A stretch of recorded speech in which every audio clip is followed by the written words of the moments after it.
ज़िले कलेक्टर राहुल राज ने मंगल को Medak district integrated collectorate office में इंतखाबी उसूल व ज़वाबित पर एक मीडिया कॉन्फ्रेंस का इनेकाद किया। इस मौके पर खिताब करते हुए कलेक्टर ने कहा कि ज़िले में इंतखाबात को खुश असलूबी से अंजाम देने के लिए तमाम ओहदेदारों को मुनासिब हिदायत दी गई हैं और इंतखाबात में किसी किस्म की कोताही न होने को यकीनी बनाने के लिए बहुत सी एहतियाती तदाबीर इख्तियार की जा रही हैं।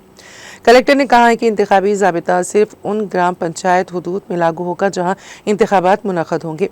कलेक्टर ने कहा कि इंतखाबी ज़ाबिता ज़िले की 4 म्यूनसिपलिटी के तहत आने वाले वार्डों मेदक, नरसापुर, रामयापेट और तोपरान में लागू नहीं होगा। कलेक्टर ने लोगों से कहा है कि वो सफ़र के दौरान 50,000 रुपये से ज़्यादा साथ ना रखें। अगर वो अस्पतालों और तलबा की तालीम के लिए 50,000 रुपये से ज़्यादा लिए जाते हैं तो उन्हें मुतालिका दस्तावेज़ात दिखाने चाहिए। उन्होंने कहा कि अगर किसी ने इलेक्शन रूल्स की खिलाफ वर्जी की तो सख्त कार्रवाई की जाएगी। इस मौके पर कलेक्टर ने इंतखाबी कवायद की तारीखों की वजाहत की। 9 अक्टूबर को नामजदगियों का आगाज़ 11 अक्टूबर को होगा।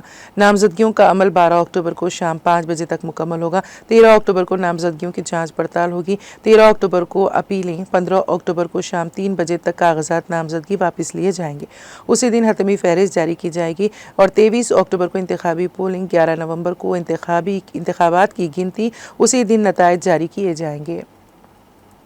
మెదక్ జిల్లా వ్యాప్తంగా కూడా సో నిన్న మనం ఆల్రెడీ చూస్తున్నాము.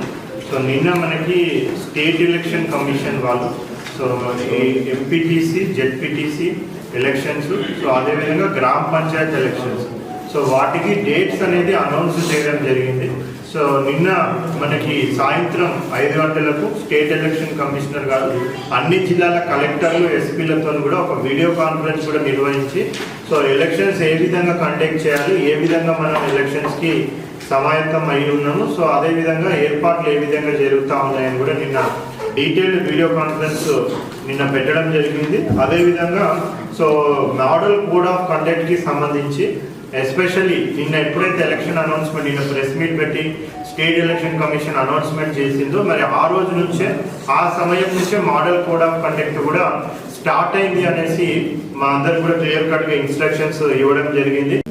మండల్లో కాకుండా మళ్ళీ వాళ్ళ వర్కింగ్ నేటివ్ మండల్లో కాకుండా కూడా వేరే దగ్గర వాళ్ళు వచ్చే విధంగా కూడా ర్యాండమైజేషన్ చేసి ఆ టీపుల్ సాఫ్ట్వేర్ ద్వారా వాళ్ళందరికీ కూడా మనం అలాట్మెంట్ చేసి వాళ్ళకి ట్రైనింగ్ కూడా ఇవ్వడం జరిగింది.